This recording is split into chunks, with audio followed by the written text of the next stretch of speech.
Assalamualaikum warahmatullahi wabarakatuh. Alhamdulillahilladzi arsala rasulahu bil huda wa dinil haq liyudhhirahu 'ala ad-dini kullih walau karihal musyrikun. Asyhadu an la ilaha illallah wahdahu la syarikalah wa asyhadu anna Muhammadan 'abduhu wa rasuluhu la nabiyya ba'da. Allahumma shalli wa sallim wa barik ala nabiyyina Muhammadin wa ala alihi wa ashabihi ajma'in. Bapak-bapak, ibu-ibu dan saudara sekalian yang dimuliakan oleh Allah Subhanahu wa taala. Kembali Allah Subhanahu wa taala mengumpulkan kita, mempertemukan kita dalam majelis mengenal sosok panutan kita Rasulullah sallallahu alaihi wasallam. Insyaallah kita akan membaca atau mempelajari mengenal tentang beliau. Semoga Allah Subhanahu wa taala dengan lebih mengenal beliau akan menambah kecintaan kita kepada beliau. Dengan mengenal beliau akan lebih dekat dengan beliau sehingga semakin cinta, dan semoga bisa lebih meneladaninya. Selain itu, semoga dengan mengenal beliau Allah mudahkan untuk kita bisa menjawab salah satu dari 3 pertanyaan yang akan ditanyakan oleh malaikat kelak ketika kita ada di alam kubur, yaitu tentang beliau sallallahu alaihi wasallam. Nabi Muhammad sallallahu alaihi wasallam, beliau adalah Muhammad bin Abdullah bin Abdul Muttalib bin Hasim bin Abdi Manaf bin Qusay bin Kilab bin Murrah bin Ka'ab bin Lu'ay bin Ghalib bin Fihir bin Malik bin Nadar bin Kinana bin Huzaimah bin Mudrika bin Ilyas bin Mudar bin Nazar bin Ma'ad bin Adnan. Adnan ke atas adalah anak keturunan Nabi Ismail alaihi salam, Nabi Ismail bin Nabi Ibrahim. Ini adalah nasab yang disebutkan oleh para ahli sejarah sampai Adnan ini. Jadi semua nasab awak dhewe iki sampai mbah ini tok. Bapak mbah ini wis gak ero gitu. Soalnya mbah ini mbah ini. Mbah ini sing lanang. Bapak mbah iki gak ero. Apa meneh mbah ini bojo.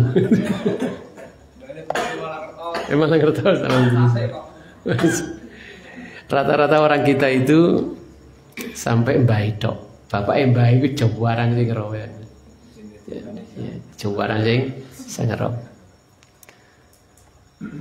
Tapi Rasulullah sallallahu alaihi wasallam dan umumnya orang Arab itu tercatat yang demikian ini. Nasab itu tercatat. Dan kemudian kalau ada sebagian dari orang-orang dari nasab itu yang menonjol, lalu anak turunnya kemudian dinasabkan ke dia.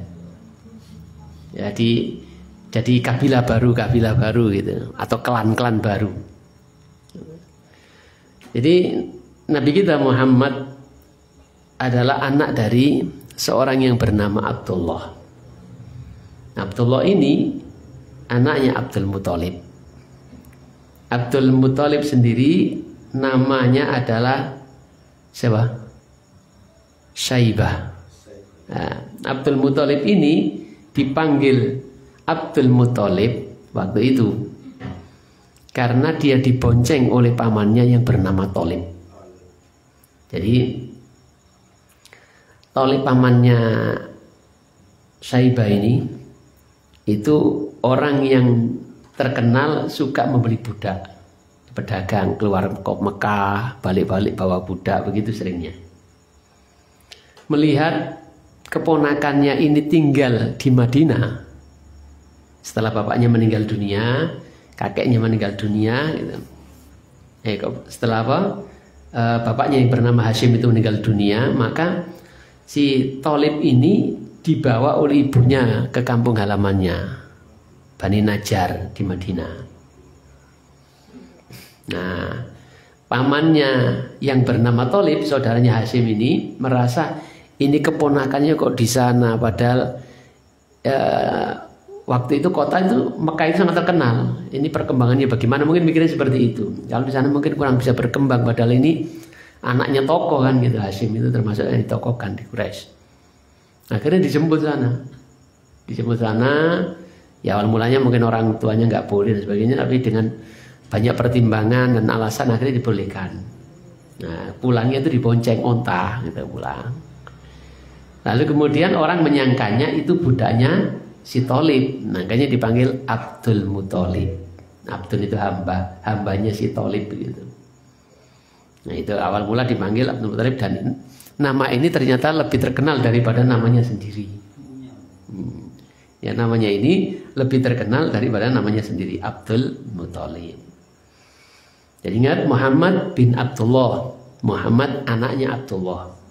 Jadi kalau ada orang mengaku nabi bener jenenge Muhammad, tapi binnya bukan bin Abdullah, berarti nabi palsu. Apalagi Nabi SAW telah menyatakan tidak ada nabi sesudah Nabi Muhammad SAW. Setelah diutusnya Nabi Muhammad, maka Allah tidak mengutus nabi dan rasul lain. Dan ajarannya adalah ajaran yang terakhir pula.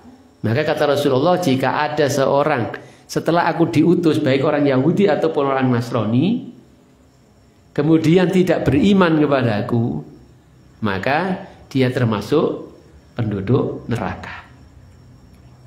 Karena Nabi Muhammad adalah Nabi dan Rasul terakhir, ajarannya adalah ajaran terakhir untuk seluruh manusia, bukan hanya satu kaum atau orang Arab, tapi itu seluruh manusia hingga hari kiamat.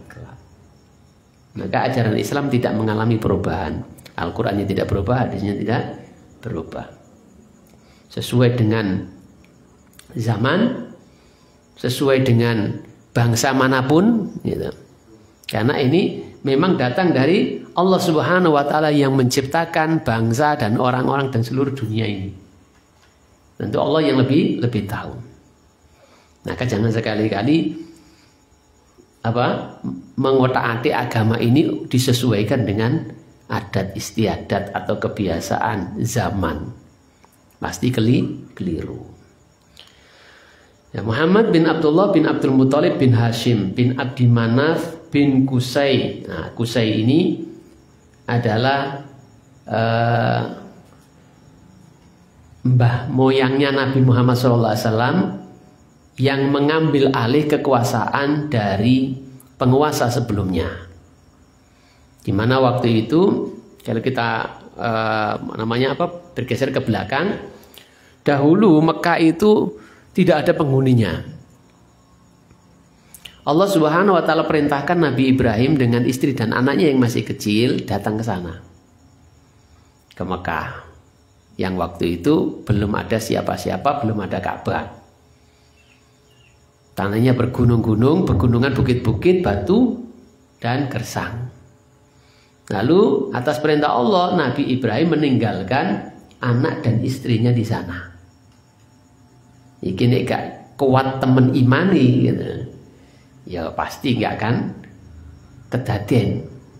Bagaimana seorang suami rela meninggalkan istri dengan anak kecilnya hanya berbekal kurma dan air di tempat yang tidak ada makanan, tidak ada minuman. Ya kan, saking kuatnya imannya Nabi Ibrahim. Ibrahim termasuk ulul azmi gitu. Jadi Rasul yang punya kesabaran yang luar biasa dengan cobaan-cobaan dari Allah Subhanahu wa taala.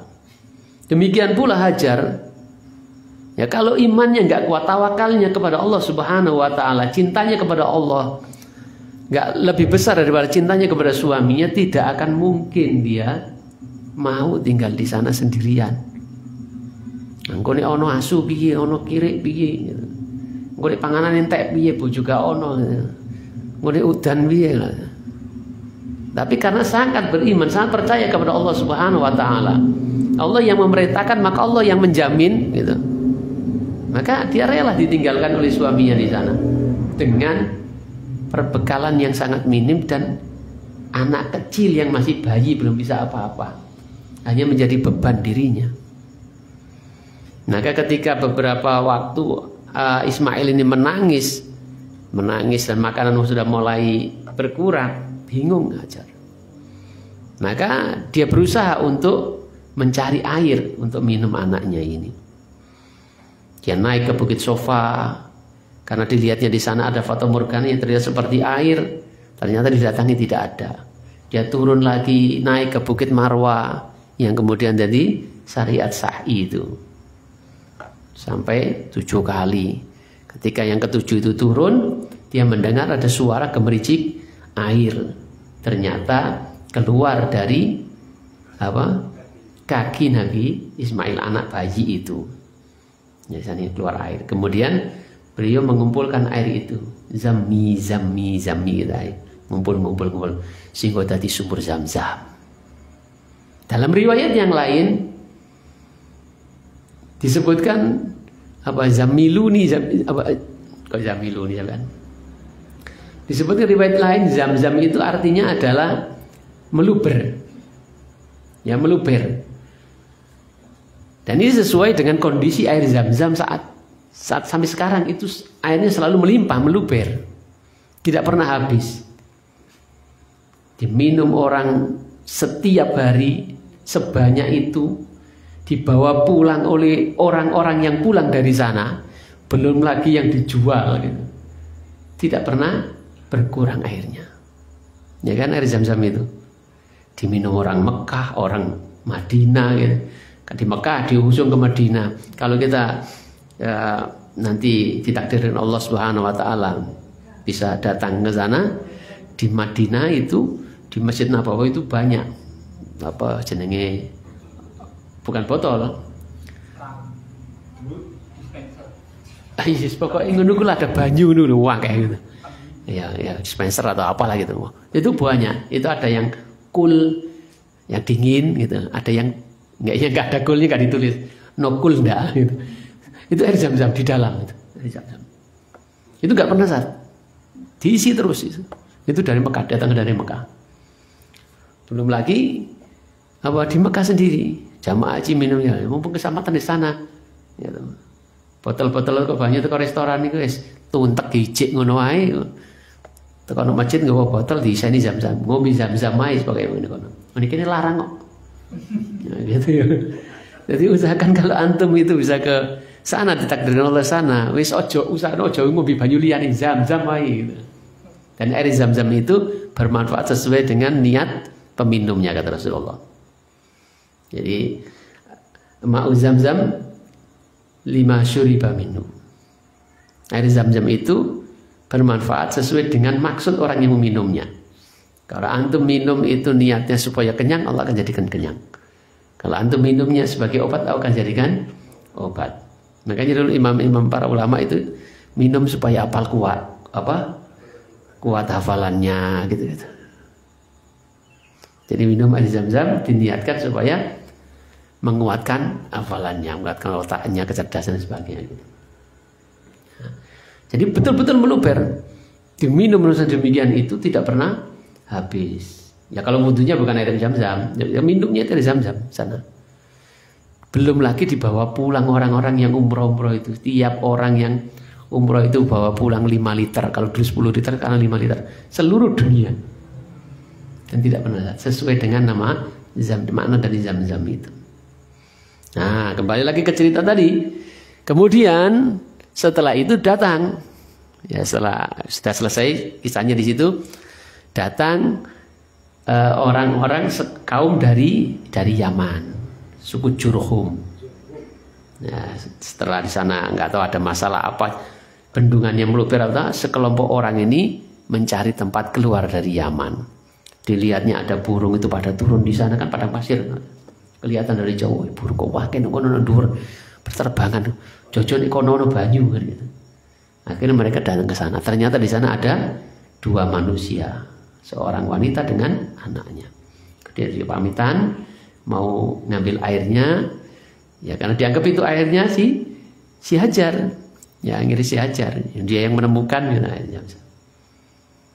Sana minta izin tinggal di sana sekalian. Akhirnya tinggal di sana menetap, jadilah perkampungan. beranak pinak hingga Nabi Ismail pun dewasa menikah dengan suku dari Jurhum ini. Jadi istrinya Nabi Ismail itu dari suku Jurhum. Beranak, datanglah kaum yang lain. Ya, Khuza'ah. Ya, kaum Khuza'ah, Bani Khuza'ah datang ke sana merebut kekuasaan itu. Ya, memerangi mereka, kalah, dikuasailah Mekah oleh suku Khuza'ah. Nah, oleh orang-orang waktu itu, orang-orang Mekah, orang-orang Jurhum, ditutup itu. Ya, ditutup, sumur itu dipendam. Sehingga nggak ada yang tahu di mana letaknya. Sehingga suplai air itu didatangkan dari luar untuk kehidupan mereka ini. Ini bang, pok kuasa awakmu kira-kira ngono tutup ini. Jadi ditutup sudah lama sampai 500-an tahun dikuasai oleh suku Jurhum ini. Dan suku Khuza'ah ini dikuasai suku Khuza'ah ini sampai 500-an tahun. Dan penguasa terakhirnya adalah yang bernama Hulail. Hulail ini penguasa terakhir dari suku Khuza'ah yang meninggal dunia kemudian digantikan oleh Qusay. Nah, pergantiannya ini adalah terjadi ketika Qusay ini menikahi putrinya. Jadi sudah ratusan tahun itu sampai 500 tahun itu mereka kumpul suku Jurhum dengan Khuza'ah ini. Kumpul, penguasanya selalu suku Khuza'ah. Nah, Qusay ini seorang pemuda yang punya kesungguhan, meningkatkan skillnya dan sebagainya, berdagang dan sebagainya, sampai dia kaya. Jadi saudagar kaya, kemudian punya kedudukan, diakui di kalangan kaumnya dan juga orang-orang dari suku Khuza'ah. Saudagar kaya, pemuda tampan. Dia yang kemudian melamar anaknya penguasa dari Khuza'ah ini, Hulail ini. Kemudian diberikan anaknya karena memang sudah punya kedudukan dia di tengah masyarakat karena orang kaya. Sejak zaman dahulu orang kaya itu sejak dahulu diajeni gitu. Nah, dia kayak pengen pengen mantu ya sing kaya, selain ini sing ganteng. Kadang-kadang saya ini apa sing penting suke. Orang kaya pengen punya jabatan, kamu dari orang miskin mau jadi pejabat gitu. Ya, sudah Hulail ini kemudian menikah dengan putrinya Hulail. Padahal sebelumnya banyak juga dari suku Jurhum ini yang ingin menikah dengan anaknya penguasa ini, tapi nggak ada yang diterima. Kalau yang dibawa-bawa ada yang terima, kawin campuran Khuza'ah dengan Jurhum. Ya, karena sudah lama bergaul bersatu dari mereka. Ya, ada yang juga namanya orang, ada yang nggak mau nikah dari bangsaku dewi gitu kan. Nah, kemudian dia menikah dengan anaknya Hulail ini. Kemudian setelah itu Hulail ini meninggal dunia. Setelah meninggal dunia, maka Qusay ini memproklamirkan diri jadi penguasa menggantikan mertuanya. Didukung oleh suku Jurhum tentunya dan keluarganya. Karena dia dari suku Jurhum. Tapi pihak Khuza'ah nggak mau terima, terutama anak-anaknya Hulail. Lho kuwi ku sapa gitu? Kuwi kamu anak mantu tau gitu. Awak dhewe sing luwih berhak. Awak dhewe iki Gus pangeran gitu. Pangeran. Turun langsung gitu. Sama itu mantu gak berhak. Akhirnya sampai kemudian perang. Jadi kayak sama-sama punya kekuatan. Satu didukung oleh suku Khuza'ah, satu didukung oleh suku Jurhum, sama-sama banyak. Akhirnya dipikir-pikir nggak ada manfaatnya perang, banyak kerugiannya. Kemudian wis sepakat, ambil kesepakatan. Capek kita perang. Kita harus ambil hakim yang bisa menentukan, gitu. Yang bisa memutuskan siapa yang seharusnya menggantikan Hulail sebagai penguasa Mekah. Akhirnya didatangkanlah seorang yang paling tua di antara mereka yang sangat dimuliakan, sangat diajeni, gitu.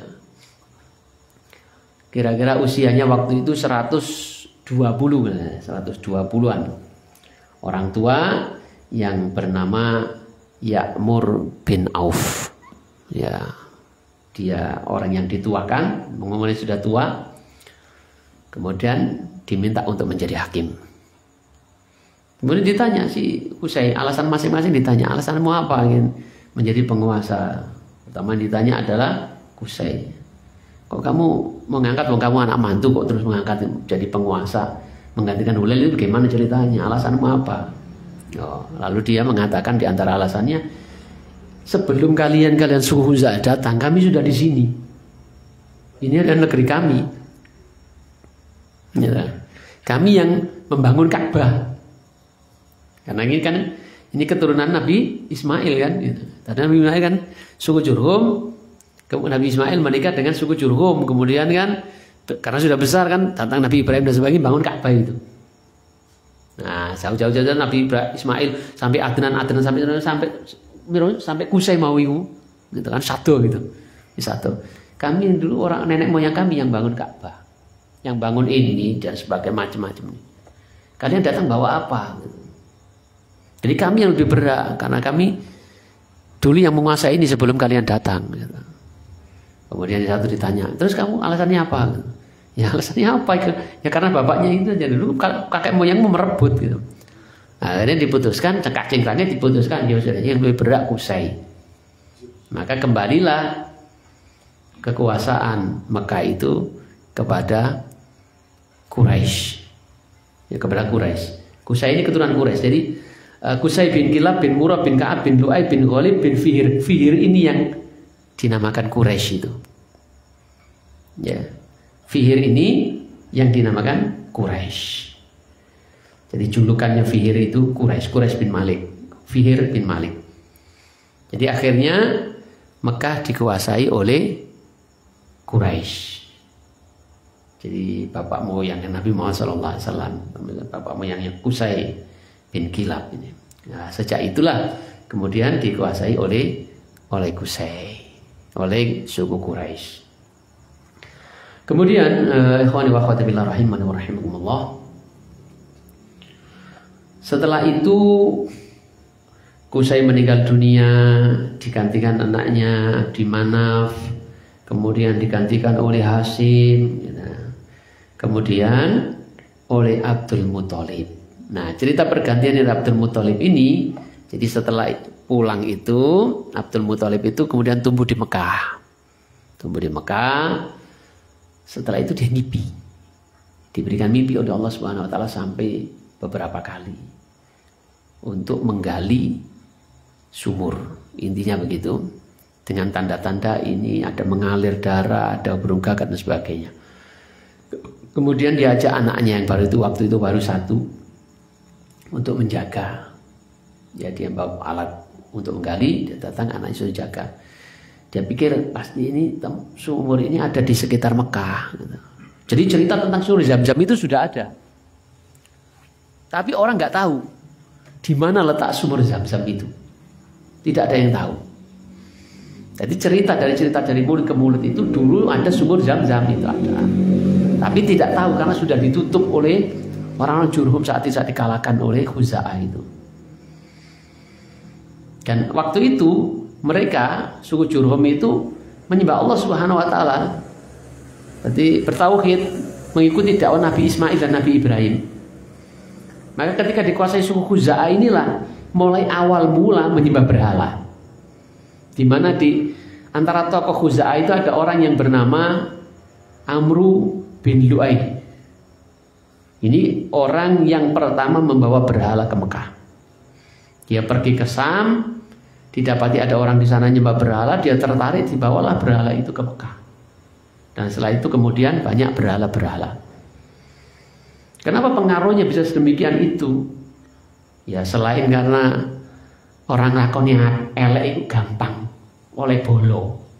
Selain itu Amr bin Lu'ay ini orang yang memang dikenal, tokoh dia. Orang yang dermawan, orang yang baik, suka dengan agama gitu lah. Jadi tokoh gitu. Maka ketika dia membawa ajaran baru gitu, orang itu sudah percaya, sudah mengikutinya. Sebelumnya memang sudah diikuti orang. Itu awal mula, itu dari suku Khuza'ah. Jadi Amru bin Lu'ay al-Khuzai dari suku Khuza'ah. Nah, kita kembali kepada Abdul Muthalib yang menggali sumur itu. Jadi pikir-pikir, wah berarti ada di sekitar Ka'bah ini, karena pusat orang itu di sana, gitu. Dan itu adalah tempat yang dimuliakan, gitu. Maka dengan inisiatif di sana, amati, wah bener itu. Dalam satu mimpinya ada orang berkorban di sana. Ya orang, karena tempat Ka'bah itu tempat yang dimuliakan, orang berkorban di tempat yang dimuliakan, disucikan, dikorban sana. Darahnya mengalir, ada perunggakan. Kemudian mungkin di sana digali. Sambil anaknya menunggu di sana, ditungguin nanti supaya orang-orang tidak mengganggu dia dalam menggali itu. Ketika menggali, mungkin yang namanya orang itu lelapo gitu. Kau nak gawe ini, gitu. Kau nak gawe ini, kau nggak kape tawaf kayak gitu. Oh, mekar PDW. Gitu. Waktu itu betul-betul belum terkenal dan belum ditokohkan. Kemudian seling ketemulah air, muncrat air. Setelah digali muncrat, orang baru nggak. Oh, golek sumur tak. Terus, wah ini berarti sumur Zam-Zam sing biyen Nabi Ismail. Wah berarti awak dhewe berhak. Karena Nabi Ismail itu bapak moyang kita semua, katanya. Nabi Ismail berarti kita semua berhak. Berarti ini milik kita semua. Jadi Abdul Muthalib juga iso ngono ta. Oh ngaku sing kerja dhewe kok sampean ngakon-ngakon enak men gitu. Gitu. Enggak bisa gitu. Wis geger. Wis ngene wae. Wis gak usah rame-rame sak bangsane dhewe gitu. Saiki ngene, ayo njaluk keputusan anggone Madinah iku ana dukun wedok sing terkenal. Jenenge sapa aku lali gitu. Akhirnya mereka datang ke Madinah. Waktu itu namanya Yasrib. Datang ke sana, qadarullah gak ketemu dukune. Tapi ini jangan ditiru yo. Belum apa-apa takut dukun. Ini zaman jahiliyah. Tadi dia datang ke sana ke Madinah, serombongan ini datang ke Madinah. Tanya dukun yang dianggap mengerti perkara sing gaib dan sebagainya gitu kan. Dipercaya. Yang saat itu yang dimuliakan dukun gitu. Kemudian qadarullah enggak ketemu dukunnya. Dikasih tahu dukunnya ini lagi buka praktek nondi atau gimana gitu ceritanya. Di mana orang-orang ini enggak tahu tempatnya di mana ya gitu. Akhirnya wes gak apa-apa dikasih arah-arah petunjuk, datanglah ke sana mencari dukun itu. Kemudian di tengah jalan perbekalannya habis, gak ngerti ini masih jauh atau tidak, jalan di tepak apa ora. Perbekalan ini wis entek pembalik yo wis adoh gitu. Akhirnya di tengah keputusasaan di antara mereka ada mengusulkan, wis ngene wae. Ayo gali kuburane dhewe-dhewe. Gak ketoke gak selamat awak dhewe iki. Gitu. Sebagian mereka menggali kuburan. Kone mati sitok ya dikubur, kone mati sitok sampai terakhir sing gak kekubur gak komanan. Tapi Abdul Muthalib tidak gitu pikirannya. Awak dhewe jek iso usaha lah pokok menyerah. Ayo usaha. Pancal jarane. Pancal apa? Ontai. Ketika ontanya naik juduk ternyata keluar air di kakinya, muncul air. Tuh banyu. Gitu. Setelah dalam perjalanan. Akhirnya dipanggil teman-teman yang gali-gali tadi. Kono banyu ini kan lu. Apian banyu Abdul Muthalib iki. Apian aja. Akhirnya pada minum semua, wadah-wadah itu isi semua. Akhirnya mereka menyadari,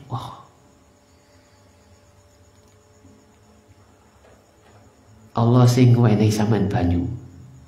Nok kene iki berarti Allah sing wenehi sampean banyu nok kono. Berarti sampean sing digandaki pemilik banyu iku gitu. Wis gak usah rame-rame, wis ketemu jawabane. Akhirnya itu. Kaya dene Allah Subhanahu wa taala. Nggih wis ngwenehi sampean nemokno banyu nok kene, Allah uga sing ndadekno sampean nemokno banyu nok kono. Berarti sampean pemilike. Wis gak usah takut dukun meneh. Ayo mulai. Gitu. Akhirnya keputusannya gitu. Nah, kemudian jadilah milik Abdul Muthalib Zam-Zam itu. Sampai kemudian dia menjadi tokoh ditokohkan untuk menguasai Mekah. Ya, untuk menjadi penguasa Mekah. Sampai Rasulullah SAW lahir sampai meninggal dunia itu Abdul Muthalib kakeknya ini adalah penguasa Mekah. Jadi sampai di sini sudah jelas. Jadi Rasulullah SAW itu anaknya atau keturunannya orang-orang yang terhormat. Nasabnya sampai kepada Nabi Ismail alaihissalam. Muhammad bin Abdullah bin Abdul Muthalib bin Hasim bin Abdi Manaf bin Qusay bin Kilab bin liyane gak apal aku, gak maca. Saya bin Lu'ay bin Ka'ab bin Lu'ay bin Ghalib bin Fihr bin Malik. Fihr ini tadi julukannya Quraisy tadi. Sampai Adnan. Sampai di sini ahli sejarah mencatat. Sementara Adnan sampai Nabi Ismail itu tidak tercatat.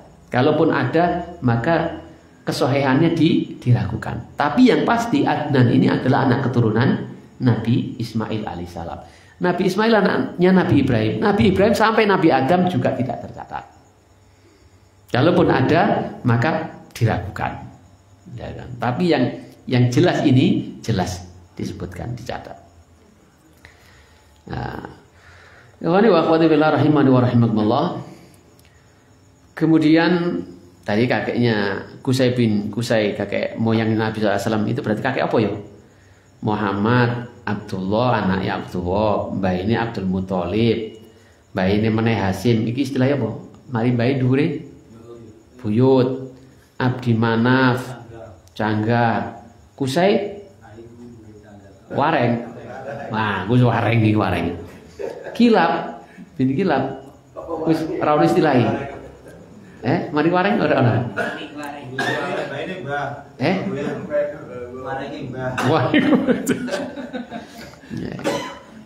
Ternyata wong Jawa mau nemono sak ngono tok, mangane wajar. Wajar wae dihafal sak ngono wae. Iku wis luar biasa, nanti apal sak warenge iku wis luar biasa. Umumnya awak dhewe iku teko mbah ngono. Mangane saiki mulai nanti goleki. Ya, mulai nanti goleki. Mumpung cek urip wong tuwa-tuwa iki nanti takokno. Alhamdulillah saya menemukan bapaknya mbah saya itu namanya Wagiman. Mergo cek ono anake jenenge Gimah. Ya itu. Sudah? Itulah nasab Rasulullah Shallallahu Alaihi Wasallam. Kemudian tentang Qusay tadi kita sudah sebutkan. Qusay ini termasuk tokoh yang cukup dikenal di kalangan keturunan Quraisy karena dia yang mengambil alih kekuasaan dari suku Khuza'ah itu. Makanya dia sangat dijunjung dhuwur oleh keturunannya. Sampai-sampai ketika Rasulullah SAW sudah menjadi nabi dan berdakwah, di antara perkataan orang-orang Quraisy itu Ib'ats lana Qusayyan. Ya, datangkan kepada kami Qusay. Fa innahu kana syaikhun sidq. Mereka sesungguhnya Qusay itu adalah orang tua yang jujur, yang benar. Fa in syahidalaka ittaba'naka. Nek kapan dheweke nyekseni sampean iku bener Muhammad dadi nabi, awak dhewe melu sampean. Ya. Jadi ini perkataan orang-orang Quraisy. Karena saking menokohkan Qusay ini. Ketika Qusay bin Kilab ini meninggal dunia, digantikan oleh anaknya yang 4 untuk mengurusi urusan kenegaraan Mekah itu. Yang paling mulia di antara mereka adalah Quraisy. Paling mulia di antara mereka. Yang paling mulia di antara mereka dari kalangan Quraisy ini adalah Abdi Manaf. Jadi Abdi Manaf punya saudara-saudara. Abdi Manaf ini masih jalur Nabi SAW. Abdi Manaf ini mempunyai saudara. Yang 4 tadi yang paling menonjol yang dikuasakan. Abdi Manaf ini yang dikuasakan kepadanya tentang minuman, beri minum jamaah haji. Jadi walaupun dia orang-orang kafir Quraisy itu kita kenal dengan jahiliyah, tapi sesungguhnya nilai kebaikan itu masih ada pada mereka dibandingkan wilayah-wilayah di luar Mekah. Ya di luar Mekah. Bangsa Arab itu masih punya nilai-nilai luhur di dalamnya karena memang di sanalah Nabi Ibrahim itu berdakwah, Nabi Ismail dan Nabi Ibrahim berdakwah, sehingga nilai-nilai kebaikan itu masih ada tersisa di sana. Di antaranya kejujuran. Orang masih menganggap jujur itu perkara yang baik. Menolong orang itu masih perkara yang baik. Menjaga kehormatan itu perkara yang baik. Nah, kalau sudah masyarakat rusak, nilai-nilai luhur itu kan dianggap nggak baik juga, ya tak? Nah, wong kok senengane nolong wong terus, saya menunggu gak yokir itu, dianggap nggak baik. Nah, saya pernah ikut ibu saya kulaan di Surabaya itu Cino ngobrol di depan toko nih gitu, cerita tentang anaknya. Wah, anakku, waktu itu taruh anakku aja cilik, anakku di sini sopo jenenge, boliang limbo sopo gitu. Iku piye besok gede nih. Nah bocah senengane iku anggar wong itu kayak ngono kayak keri enggak. Jadi kadang-kadang nilai-nilai luhur itu sudah ada, kejujuran. Di kalangan orang-orang jahiliyah nilai-nilai itu masih dirawati. Ya makanya ketika Rasulullah SAW menjadi pribadi yang demikian itu, mereka mengapresiasi dengan memberikan gelar Al-Amin itu. Rasulullah SAW sebagai orang yang jujur, yang amanah, mereka apresiasi. Jadi masih dijunjung tinggi, cuma kadang-kadang salah gitu, penerapannya salah. Karena menjaga kehormatan, akhirnya punya anak perempuan dipateni, dipendem misalnya gitu. Kenapa? Menjaga kehormatan keluarga alasannya. Karena kedermawan, alasannya dermawan. Kadang-kadang ngebosi mendem, lho ngono kuwi iku. Bosi mendem kan dermawan, kan apik nulung wong. Kayak sungguh video ini. Karena menjaga kehormatan, akhirnya permasalahan sedikit perang. Karena kehormatan suku, kehormatan keluarga, diwangi perang.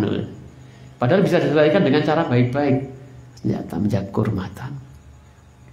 Nah, jadi sekali lagi nilai-nilai kebaikan itu masih ada. Dan kalau mereka masih mengenal Allah Subhanahu wa taala, ketika mereka bersumpah katakan tetap wallahi, demi Allah, Allahi billahi gitu. Sumpah-sumpah dalam bahasa Arab, nyebut Allah Subhanahu wa taala, mengagungkan. Jadi jangan dikira orang jahiliyah itu nggak kenal Allah kayak PKI gitu, enggak. Ya, mereka mengenal Allah Subhanahu wa taala. Bahkan mereka diarani nyembah patung kan nggak mau itu. Ya, kenapa kok nyembah patung? Patung kok gaya-gaya dia, kok sembah-sembah dia, piye gitu. Mereka nggak mau menolak itu. Allah sebutkan, ya mereka katakan itu, mana buduhum, kami nggak nyembah patung-patung itu. Bento bawa dewi, patung tak gawe-gawe dewi, tak utawa tak pahat rono-rono kok tak jalui bento. Seakan-akan seperti itu. Mana buduhum, kami nggak menyembah mereka. Jadi kami melakukannya seperti itu, berkorban di hadapan mereka, gini-gini. Itu bukan nyembah mereka, hanya menjadikan mereka, karena ini adalah bentuk gambaran orang-orang soleh dahulu, orang-orang yang baik, orang-orang yang terkenal, orang yang dekat dengan Allah Subhanahu wa taala gitu. Maka kita maksudkan mereka ini ruhnya itu menyambungkan dengan keinginan kita kepada Allah dengan sedekat-dekatnya. Mana buduhum illa liyuqarribuna ila Allahi zulfa. Kami nggak nyembah mereka, tetapi kami menginginkan agar mereka mendekatkan dengan apa yang saya maukan itu dengan Allah, pada Allah itu. Illa liyuqarribuna ila Allahi zulfa. Jadi apa yang aku inginkan, mintakan kepada Allah Subhanahu wa taala itu diantarkan sedekat-dekatnya supaya lebih dekat kepada Allah Subhanahu wa taala. Ya awak dhewe kan penuh dengan dosa, kotor dan sebagainya. Nek gak lewat jalur ini kan yo kira-kira apa yang dirungokno ya Allah gitu. Ini adalah rohnya orang-orang suci yang kita gambarkan ini. Bodoh ora karo saiki. Nah, iki bentuke. Jadi mereka itu seperti itu, percaya kepada Allah Subhanahu wa taala. Siapa akan menurunkan hujan? Fayaquluna Allah, mereka menjawab Allah. Siapa yang menumbuhkan tumbuh-tumbuhan gini? Sebutkan Allah dalam Al-Quran, fayaquluna Allah, mereka menjawab Allah gitu. Jadi dibandingkan wilayah-wilayah sekitarnya, Arab itu masih lebih baik walaupun kondisinya seperti yang kita kenal itu.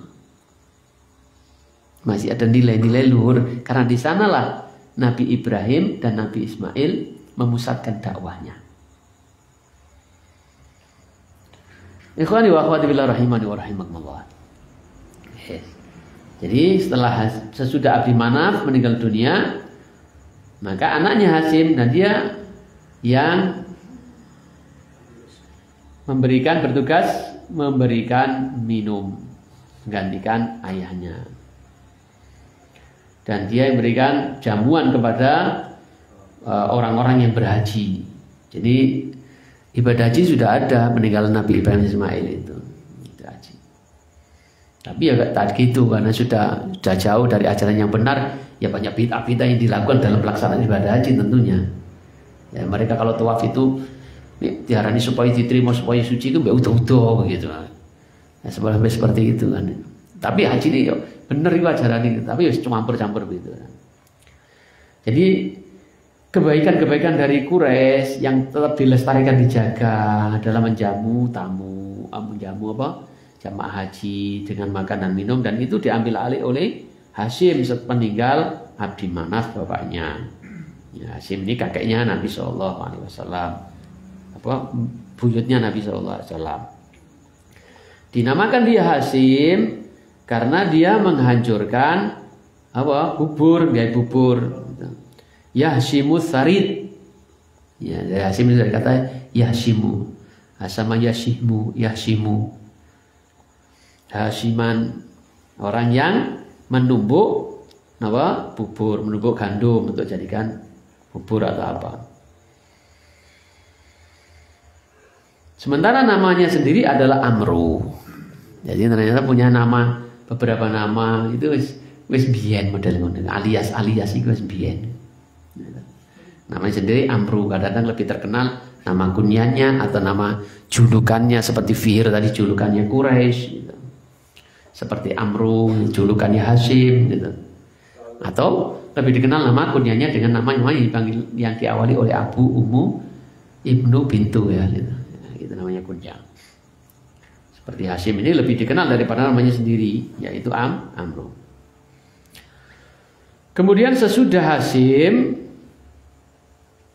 maka yang menggantikan adalah Syaibah, kakeknya Nabi, yang dikenal dengan Abdul Muthalib. Dan dia ini, Abdul Muthalib inilah orang yang dikatakan mirip dengan kakeknya, yaitu Qusay. Jadi mirip wajahnya, mungkin melakuni utawa detek-deteke dengan kakeknya yang paling terkenal, yaitu Qusay bin Kilab. Dan dia yang menggali sumur Zam-Zam, dan dia pula yang bersumpah untuk menyembelih anaknya. Jadi dia punya anak laki-laki, kalau sampai anak saya sampai 10, maka akan saya korbankan. Dan itu adalah bapaknya Nabi Muhammad SAW. Jadi dia akan korbankan depan Ka'bah kalau dia diberi anak sampai 10, sebagai bentuk syukurnya. Kan keliru. Syukur dengan membunuh anaknya. Syukurnya tepat gitu. Nah, kemudian bentuk syukurnya itu dengan mendekatkan diri kepada Allah dengan mengorbankan anaknya. Otomatis kan membunuhnya. Nah ini gak tepat gitu. Ya gak tepat. Jadi siapa namanya Abdul Muthalib yang namanya Syaibah ini, dia selain yang menemukan sumur Zam-Zam, dia ini dalam sejarah dicatat sebagai orang yang bersumpah, ya, jika Allah Subhanahu wa taala memberikan karunia kepadanya 10 anak, maka dia akan mengorbankan salah satu dari mereka. Salah satu dari mereka. Kemudian temenan anak terakhir lanang nisan. Abdullah ternyata paling disayangi niki piye terusan iki gitu. Akhirnya ya tekono dukun maneh mau. Sing paling paling ngerti sing goib sing paling ngerti api elek iku dukun. Makanya coba tiru kabeh itu. Ya. Kata dukun piye iki? Jadi Abdul Muthalib piye iki? Aku sok peneng mbek anak iki ne. Masa tak korban. Masa iki ngene jare dukun iki. Nek mateni wong, nek kene hukumane dibayar pirang atus unta? 100 unta. Bayaran tebusane wong mateni wong. 10 unta. 10 unta 100 wong. Lali ya. 10 unta ya. 10 unta 100 aku lali ya. 10 paling sampai 100 sebelah. 100 unta. 100. Intinya itu diocok, jenenge ditulisi kabeh, dilebokno diocok. Ya. Metu adwa. Tambahi 10 unta meneh. Metu meneh adwa meneh 10 unta meneh. Sampai Ping 10 dadi 100 unta. Ping 10 lagi metu unta. Lagi metu unta. Jadi semuanya Abdullah mbek unta. Metu Abdullah 10 terus sampai 100 lagi metu unta. Gula ketepaan, kocok meneh unta meneh. Ya wis bener berarti.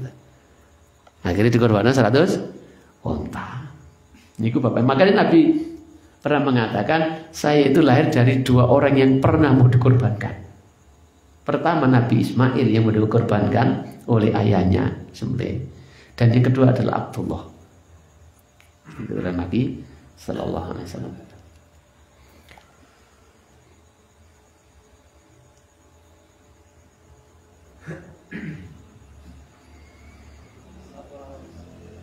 Jadi Rasulullah SAW bersabda tentang nasabnya ini, Innallaha astafa Kinana min waladin Ismail. Sesungguhnya Allah Subhanahu wa taala telah memilih Kinana dari anak keturunan Ismail.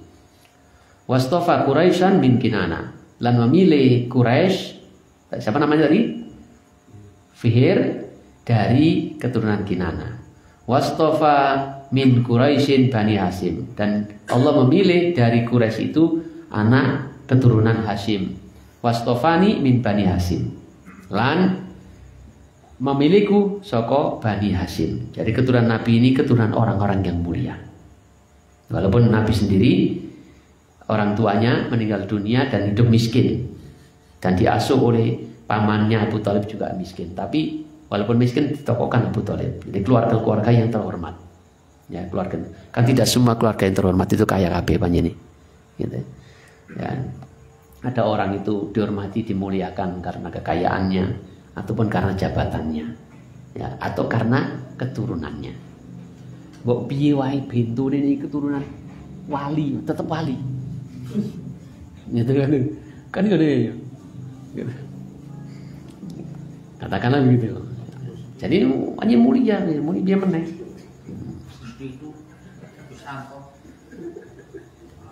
Cukup di lah. Ya cukup di. Ya itulah tentang nasab Nabi Shallallahu Alaihi Wasallam. Mudah-mudahan menjadi tambahan pengetahuan untuk kita tentang Nabi kita, panutan kita, uswah dan qudwah kita, dan semoga kita dikumpulkan sama beliau di surganya kelak. Subhanallahumma wa bihamdika asyhadu an la ilaha illa anta astaghfiruka wa atubu ilaik. Assalamualaikum warahmatullahi wabarakatuh.